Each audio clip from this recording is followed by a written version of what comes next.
నమస్తే రమగారు. నమస్తే జయ. రమగారు, కొంచెం పెద్ద కథ చెప్పుకుందామా? ఒకసారట ఒక బ్రాహ్మణ యువకుడు నదీ తీరానికి వెళ్ళాడు. ఏదో యాషాలకి వెళ్ళాడు, అలా తిరుగుతున్నాడు. ఒక ముసలి ఆయన ఒక ఆయన కూర్చుని ఉన్నట్టు అక్కడ. ఆయన ఎవరు? బ్రహ్మదేవుడు. ముసలి వేషంలో కూర్చుని దర్భల్ని అక్కడి నుంచి ఒకటి ఇక్కడి నుంచి ఒకటి పీకి మూడేస్తున్నాడు. ముళ్ళేస్తుంటే ఈ కుర్రాడు, మన యువకుడు, అలా వెళ్ళి చూస్తూ కాసేపు ఊరికే చూస్తాడు, ఏదో చేస్తున్నాడు అనుకున్నాడు. మళ్ళీ వచ్చినప్పుడు చూస్తే ఆయన ఇంకా ముళ్ళేస్తూ కనపడ్డాడు. ఓ వృద్ధుడా, ఏం చేస్తున్నావు అంటే, ఏమన్నా అడిగినా ముళ్ళేస్తున్నాను అన్నాడు. దర్భలకు ముళ్ళేయటం ఏమిటయ్యా అన్నాడు. దర్భముళ్ళు కాదురా అబ్బాయి, ఇవి బ్రహ్మముళ్ళు. ఇగో రామేశ్వరంలో అబ్బాయి, ఇదిగో కాశీలో అమ్మాయి, వీళ్ళిద్దరికి ముడి పెడుతున్నాను. అట పెడతావు నువ్వు అన్నాడు. వాళ్ళకి ఘటన ఉంటే అట్లా అవుతుంది, ఘటన బట్టి ఎవరికి ఘటన ఉందో ఎక్కడ ఘటన ఉందో చూసి ముళ్ళేస్తున్నాను అని చెప్పాడు. మామూలుగా మనం వివాహాలు అలాగే చెప్తాం కదా. చెట్టు మీద ఉసిరికాయ, సముద్రంలో ఉప్పు కలిసినట్టు కలుస్తారు భార్యాభర్తలు. ఎవరో ఎక్కడో ఏమిటో, మనం ఎవరమో వాళ్ళెవరమో. ఒక్కోసారి కులాలు మతాలు కూడా మారిపోతూ ఉంటాయి. సాధారణంగా రాష్ట్రాలు మారిపోతాయి, ఎక్కడి నుంచో ఎవరో దేశాలే మారిపోతున్నాయి. ఇప్పుడు ఇదివరకు రాష్ట్రాలు మారేవి, కాస్త అటు ఇటుగా ఊళ్ళు మారేవి. క్రమంగా కులాలు మారడం మొదలైంది, మతాలు మారడం మొదలైంది. రాష్ట్రాలతో పాటు అవి కూడా, దేశాలు కూడా మారిపోతున్నాం.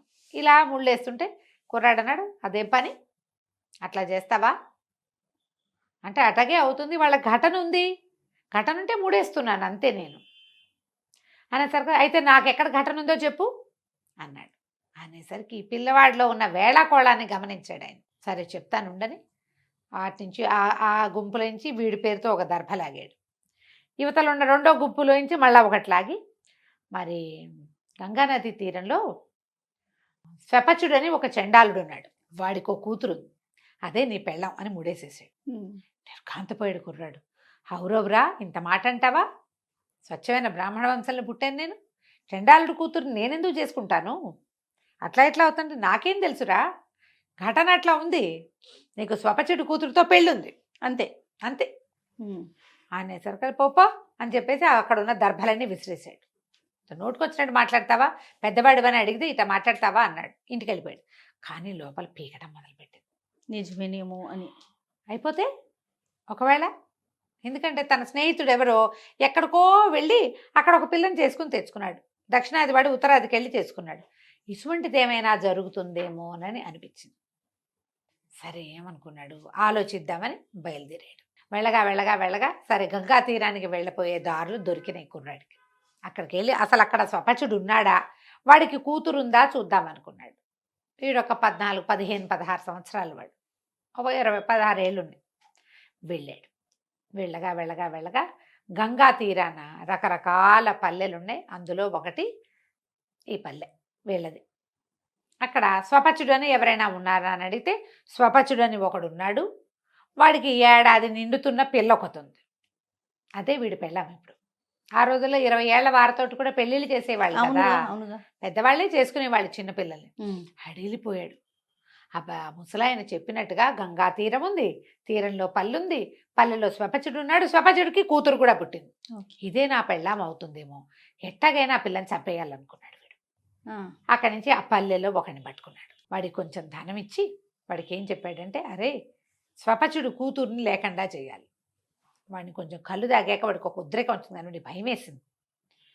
నా డబ్బులు తీసుకుని నా సొంత పల్లెలో నా సాటి వాడి కూతురుని చంపటమా, చంటి బిడ్డ, ఏడాది పిల్ల, దాన్ని ఎట్టా చంపాను? బాగా ఆలోచించి, అయ్యగారు మీకు పిల్ల చచ్చిపోవటమా, ఎక్కడి నుంచి అయినా ఎక్కడికైనా వెళ్ళిపోవటమా అని అడిగాడు. ఏదో వదిలేస్తే వెళ్ళిపోతుంది. అయితే ఓ పని చేద్దామండి, కుంతీదేవి కర్ణుడిని మేదరబొట్లో పెట్టి వదిలిపెట్టింది, మనం కూడా మేదరబొట్లో పెట్టి వదిలిపెట్టేద్దాం. ఈ పిల్ల ఎక్కడికో కొట్టుకుపోతుంది, మునిగిపోయింది అనుకో మన చేత్తో చంపినట్టు అవ్వదు మనకి అంటే, సరేనన్నాడు. అయితే వీడన్నాడు, మరి మీరు ఇచ్చిన డబ్బుల నుంచి మేదరబొట్లు అవి నేను కొనలేనండి, మీరు బజార్ వెళ్ళి ఒక మేదరబుట్ట కొనుక్కురండి అన్నాడు. ఇతను ఏం చేశాడు, ఒక మేదర గంప, దాని మీద పంచవర్ణాలు వేసిన గంప ఒకటి కొనుక్కొచ్చాడు. బుట్టలాగా ఉంది, ఆ బుట్ట తీసుకొచ్చాడు. బుట్ట తీసుకొచ్చి ఈ పల్లెలో వాడు దొరికాడుగా ఒక తైనాతి, వాడేం చేశాడు, తన తలపాగానే దాంట్లో పరిచి ఆ పిల్లని నిద్రపోతున్న దాన్ని తెచ్చి, ఆ ఏడాది పిల్లని అందులో పడుకోబెట్టి గంకలో వదిలేసాడు. పిల్ల కాస్త కొట్టుపోయి, ఈవిడ మనవాడు యువకుడు సంతోషించాడు. ఊపిరి పీల్చుకున్నాడు. విశ్వపతి అని పేరు పెడదాం వీడికి. ఓకే. ఊపిరి పీల్చుకున్నాడు. ఇక ఆ పిల్ల నా పెళ్ళం కాదు. ఉమ్. ఇప్పుడు ఇక్కడ ఇంకా అవకాశం లేదు కదా, బ్రహ్మముడి మార్చేసాం మనం అని ఇంటికి వెళ్ళిపోయాడు. ఇంటికి వెళ్ళిపోయాక ఇంకొక 2 ఏళ్ళు గడిచినాయి. 3 ఏళ్ళు సరే సంబంధాలు చూడడం మొదలుపెట్టారు ఇంట్లో. చూస్తుంటే ముందు ఓ సంబంధం కుదిర్చారు. ఆ పిల్ల మండ్రగబ్బ కుట్టి చచ్చిపోయింది పెళ్లికి వారం రోజుల ముందు. అయ్యో రమ్మ. అలా అయింది. ఆ. కొద్ది రోజులు గడిచింది. మళ్ళీ ఇంకో సంబంధం కుదిర్చారు. ఈసారి పెళ్లి మండపంలోనే బిళ్ళబీటుగా విరుచుకుపడిపోయి మేనమామ చచ్చిపోయాడు. దాంతో వద్దనుకున్నారు. ఇలా అయింది కదా, వాళ్ళే వెనక్కి జారిపోయారు. ఇంకా కొద్ది రోజులు గడిచింది. పెళ్లి పీటల మీద దాకా వచ్చాక పెళ్లి కూతురే విరుచుకుపడిపోయింది. చూస్తే దానికి మూర్ఛ రోగం ఉంది. దాన్ని ఎట్లా చేసుకుంటారు? వదిలేశారు. 3-4 సంబంధాలు కుదిరితే పిల్ల చచ్చిపోవటమో, తల్లి చచ్చిపోవటమో, పిల్ల కాలు విరిగిపోవటమో, పిల్లకి జబ్బు చేయటమో అయినా ఇట్లా. దాంతో ఈయనకి మంచి సుడిగాడు వీడితో సంబంధం కుదిరిస్తే ఇట్లా అయిపోతాయి పెళ్ళిళ్ళని ప్రచారం పేరు. ఊరికే అయిపోతుంది. ఇదిగో పూలంటే అదిగో తోక. అవును. ఈ అక్కడి నుంచి ఇంకా పెళ్లి సంబంధాలు కుదరలే. ఇంట్లో వాళ్ళు చాలా చింతపడేవారు. చాలా చింతించి బాధపడుతుంటే వీరికి విసుగు పెట్టింది. నేను ఇక్కడి నుంచి లేచకపోతాను, నేను ఈ ఊళ్ళో ఉండను, ఏ కాశీయో వెళ్ళి విద్యాభ్యాసం చేసుకుంటా, ఎక్కడైనా సంబంధం దొరికితే చేసుకుంటాను లేవమ్మా, మనవాళ్ళ పిల్ల నేను అని వాళ్ళ అమ్మకి నచ్చ చెప్పాడు. కాశీకే వెళ్తానన్నాడు. వెళ్ళిపోతానన్నాడు. అప్పట్లో కాశీకి వెళ్ళి చదువుకునేవాళ్ళు. విద్యాభ్యాసాలు ఇంకా పైకి స్టడీస్, అక్కడ ఆహారం శుభ్రంగా పని నడుస్తుంది. అదేలేండి. వీళ్ళకి సంపాదనకి లోటు ఉండదు. కాశీ అన్నాడు కానీ ఈయన కాశీకి వెళ్ళలేదు. కాస్త అటు ఇటుగా ఇంకా పై ఊళ్ళకి హరిద్వారం వైపుకి వెళ్ళిపోయాడు.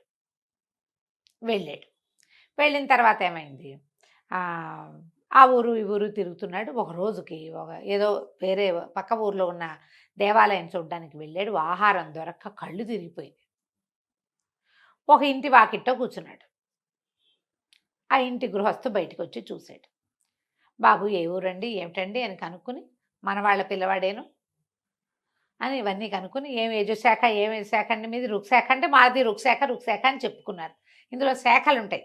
కృష్ణ యజుశాఖ అనేది ఒకటి, రుక్శాఖ అని ఇంకొకటి ఉంటుంది. ఆ శాఖలు కనుక్కునేసరికి అబ్బో మన శాఖే బాగుందని, అయ్యా రండి లోపలికి, అన్నం తిందురు కానీ భోజనం చేయండి, కాళ్ళు చేతులు కడుక్కొని మొహం కడుక్కోండి అని పిలిచారు. నిన్నటి నుంచి నడిచున్నాడు. ఎక్కడా మంచి ఆహారం దొరకలేదు. కాళ్ళు తేలిపోతున్నాయి ఈ అబ్బాయికి, విశ్వపతికి. సరే స్నానం చేశాడు. వాళ్ళ పెరట్లో చక్క ఆకేసి వడ్డించారు. ఈ భోజనం చేసే సమయంలో మీకు ఆస్తి స్వాస్తి ఉన్నాయా, ఎంత మటుకు చదువుకున్నారు, అప్పచెల్లెళ్ళు ఉన్నారా, అది ఇదంతా కనుక్కొని బోల్డ్ ఆస్తుందని, వివాహం కాలేదని, వివాహానికి ఏదో ఆటంకాలు వచ్చాయని ఇక్కడికి వచ్చానని చెప్పాడు. చెప్పేసరికల్లా వీళ్ళకి ఒక పిల్ల ఉంది. 12వ ఏడు పిల్ల పేరు అన్నపూర్ణ.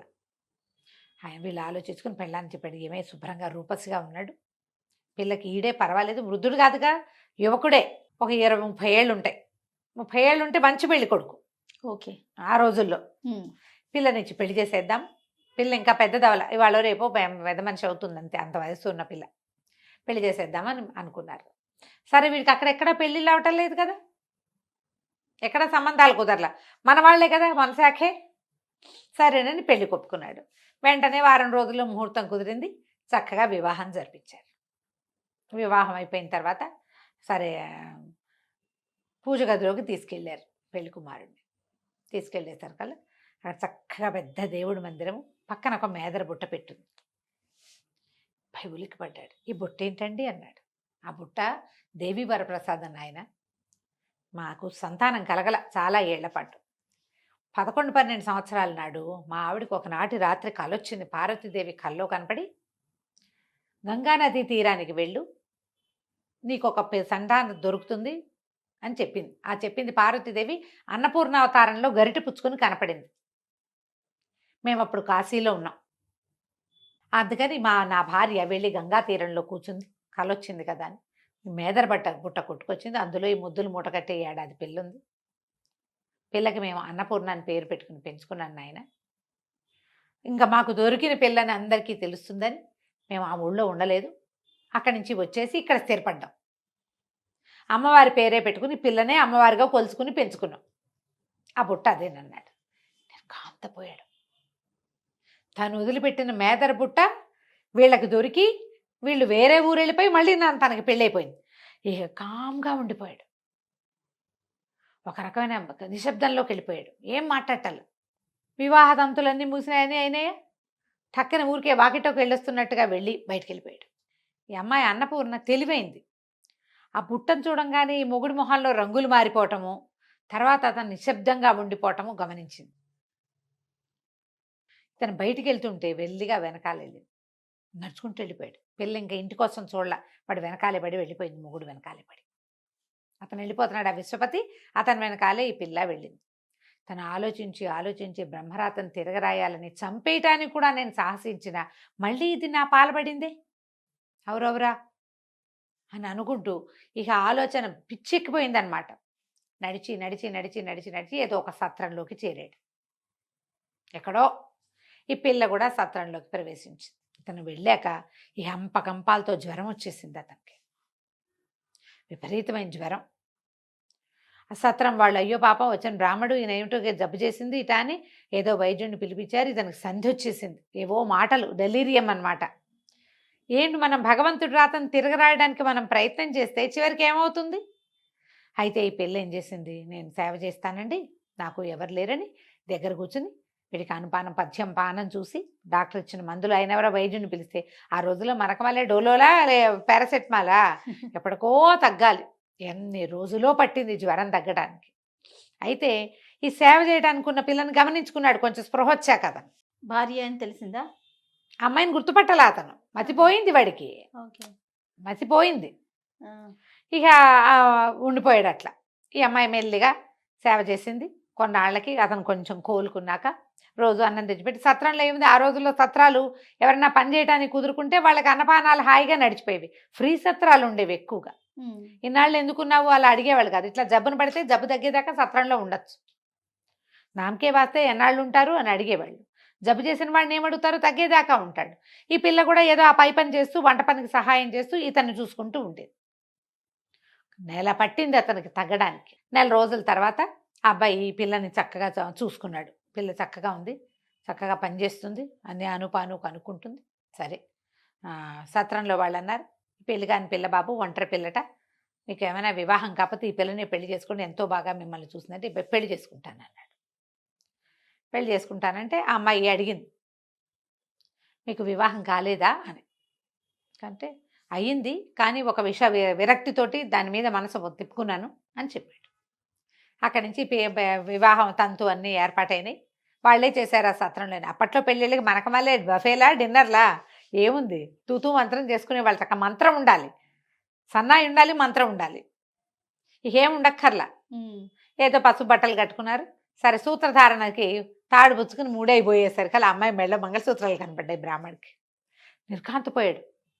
ఏమిటి నువ్వు వివాహితవా అన్నాడు. మంగళసూత్రాలు నుండి మళ్ళీ పెళ్లి చేసుకుంటున్నావంటే ఇది వరకు అయిందండి వివాహం, కానీ ఒక విరక్తితో ఆ వివాహాన్ని వదిలించుకున్నాను అని చెప్పి తను చెప్పిన వాక్యమే చెప్తోంది. నవ్వింది పిల్ల. నవ్వేసరికి వీడికి స్ట్రైక్ అయింది. అవురా, ఇది కానీ నా పెళ్ళాం కాదు కదా. వాడి గుర్తు కూడా లేదు ఆ పెళ్లిలో. ఆ పిల్లని అప్పుడు చూసాడు అతను. మనసు ఈ అనారోగ్యంతో మర్చిపోయాడు. అప్పుడు స్ట్రైక్ అయింది. చేయిపుచ్చుకుంది. నా మెళ్ళో కట్టచ్చు, ఇదివరకైన వివాహాన్ని విరక్తితోటి వదిలించుకున్నాను అని చెప్పేసరికి అప్పటికి అర్థమయ్యి భగవంతుడి వైచిత్రి ఇట్లా ఉంటుంది కదా. రెండోసారి కూడా మళ్ళీ తనే వచ్చింది. తాడు మూడేసేసాడు. అక్కడి నుంచి మళ్ళీ వెళ్ళి అత్తగారి మామగారికి కనపడ్డాడు. తర్వాత భార్యతో జీవితాంతం సంతోషంగా ఉన్నాడు. బ్రహ్మముడి అలా ఉంటుంది అంతే, ఎవ్వరు తప్పించలేరు. రైట్ రాము గారు, నమస్తే. నమస్తే.